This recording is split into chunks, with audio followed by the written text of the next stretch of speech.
Hey all, Hipper here. So today we're taking out the good old Prinz Eugen here, and we are using an agile build with Lucians. That is Lucians. He's just lost his shirt for today. It's a special day for Lucians, I guess. No, it's just the guys. Anyway, on the ship, the most important thing we have here is the doubled rudder. That is part of the reason it's an agile build. We have 3 of everything, 4 of the plane actually, 2.2 rudder and 36 knots. So let's get straight into it here. So normally on Land of Fire I don't really like this spawn here, especially in cruisers, but if I'm in Hipper or Prinz Eugen and also Edinburgh, I really like it. Because really, what you do in this ship, and very similar to what I do in Hipper, get going quickly and pick an island and just push all the way up to that island. And I have picked the one here right in front of me, because that means that with my 5.6 kilometer sonar I can also cover the cap. I know there's no destroyers in this game here, but I mean, it can't hurt to be in sonar range of the cap no matter what, right? So as I said, I'm just going to get into this island here in front of me, and then once a Hipper or an Eugen is in a position like that, it's really difficult to dig you out again, because who wants to take on a Hipper or an Eugen in a confined space like that? Like, these ships here have a awesome amount of torpedoes, so doing that pretty much is well, not suicide, but it's very close to it. So I was initially planning to just barge around this island here and get into cover quickly, but then I get spotted here just for a second, but it means that my my attack has been seen and it's not going to be a surprise anymore, so it's better just to call it off. So that's why I just turn and hit the island, so I stop immediately and also go unspotted.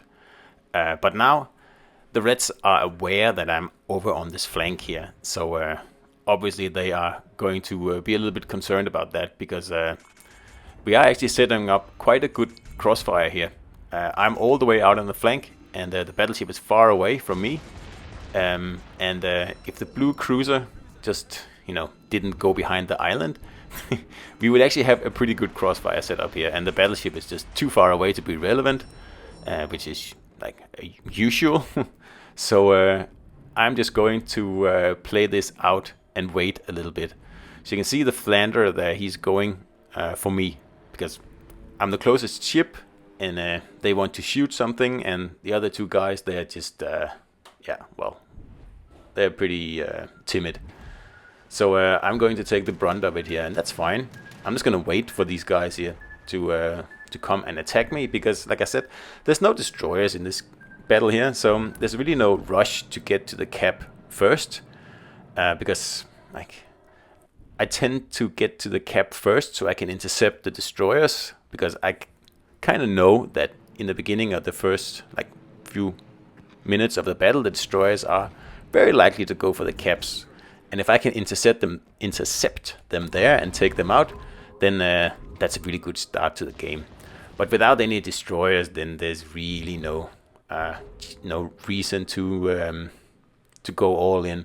So I'm just gonna sit here in a sit in wait, really, because it looks like this Flounder here, he is actually heading for me, and the Atago is also thinking about it, I think, and everybody's sitting back, and it's the Atago and myself who are pretty much in opposing positions here. So what I'm waiting for here is a good setup situation here, where I can torp the Flander and I could citadel the Atago all at the same time.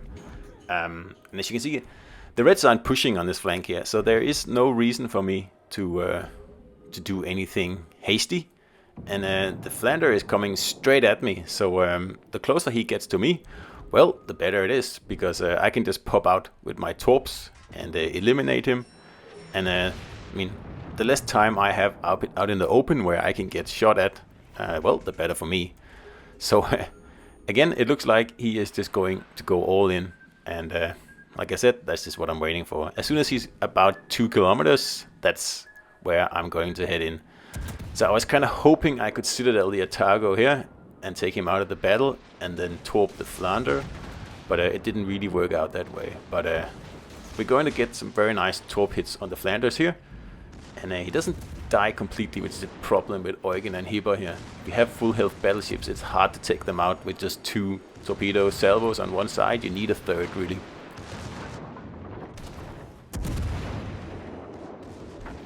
So I have to give up on that guy now and just leave him for my teammates, because the Atago is a bigger threat. And I don't know why he's not firing torps here. Maybe he's not aware that he has torps. But anyway, he is just a sitting duck here. So we're going to give him a very nice citadel there. And then we're going to line up for a coup de grace. And it depends. Does he show broadside? We're going to citadel him. If he doesn't, then we're just going to torp him. So we do a little bit of both here. See if we can't get a citadel there. Unfortunately not. And then we just send another bunch of torpedoes his way. And again, I don't know why this guy isn't torpedoing me, but I don't know, maybe he's spent them all, who knows. That's it for the Atago, and the Flander is also gone, and the North Carolina here is in the cap. So we're going to, well, take our frustrations out on him. No, I don't really have any frustrations right in this game here. It's been going pretty well.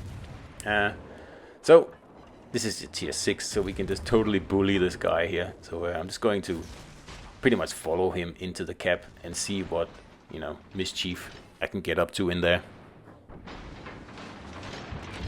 So my torps here are primarily for him to have to turn, so he's showing broadside to my battleship, and my cruiser, of course. I'm not really like hoping to hit him, although that would be nice. It is primarily a means to make him turn and, you know, show his vulnerable broadside in a way that he doesn't want to, or he shouldn't do that. That's for sure. We're just gonna get in a very nasty salvo there. Look at that, and that's about it for the North Carolina. So we can now take the cap that I've been postponing a little bit, and there's a battleship approaching over here, which is also, it's like, why it's not needed. We are already 3 ships over here, and we have already won this flank here. We don't need another ship. It would be better if this guy here stayed out and defended B, or went to actually take A. I mean, over here there is no need. So that's the 3rd kill there, and the Reds are down to 2 ships already, and this is a very, very quick and very, very easy match here. These days I don't take Prinz Eugen out much anymore, and I've said that in a few Prinz Eugen videos lately, but there's really no point to this ship anymore, because Hipper is better in every way. The only reason you would take this ship out is to use the reload boost that you get on the ship, but then you have to give up your sonar, and that is just the worst trade ever. You should never do that. So what is left then? Well, Hipper is left, because it has much faster reload than Eugen, and you get to keep your sonar. And also Hipper is slightly more agile, so if you play this as an agile cruiser, which I do, then there's very little reason to pick Prinz Eugen. And it's a bit of a shame, because this used to be my favorite premium cruiser, pretty much tied with Atago back in the day, back in 2020 or whatever it was when it came out. And it was my favorite German cruiser right up until Hipper got buffed. And I guess that's almost a year ago now, where the reload on Hipper was improved by 1.5 seconds or something like that, and that just made Hipper so much better that there's really no reason to play Prinz Eugen now, really. So if you're in a position and need to burn some green XP or global XP, whatever you want to call it, then Prinz Eugen is probably not the ship to pick, at least not at the moment. It could get a buff sometime in the future. I'm kind of expecting it to get one, because like I said, the tech tree ship is just so much better. The Hipper is like way better than Eugen, and I'm sure that's not the point of the ship. So I'm expecting Wargaming to do something to this ship at some point. But until that happens, If you don't have a Targo or one of the other green XP ships, I think you should pick up one of those instead of Eugen. Of course, you can also pick up Eugen and then cross your fingers that sometime in the future it's gonna get buffed. Who knows when that'll be? I don't know when it'll be, and I don't know if it'll happen, but I'm hoping that it'll happen. But in the meantime, I would play Hipper. So that brings us pretty much to the end of this battle here, and unfortunately someone yoinks this hood here just before I can torp him, because I literally have the torps in the water. I'm pretty sure I do, but unfortunately someone picks him off before me.